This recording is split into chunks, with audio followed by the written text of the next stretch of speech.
tile is installed over Ditra Heat and Ditra Heat Duo using any of our Schluter thin-set mortars or unmodified thin-set mortar. Fill the matting with thin-set mortar and comb additional mortar over the matting using a trowel that is appropriate for the size of the tile.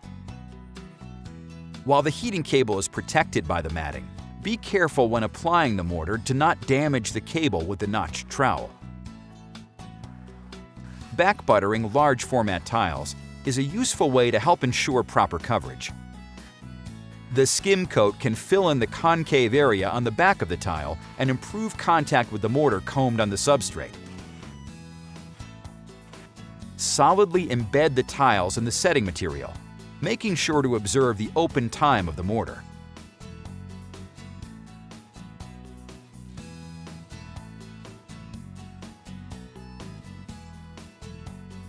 Repeat the heating cable and floor temperature sensor tests to verify the cable was not damaged during waterproofing and/or tile installation.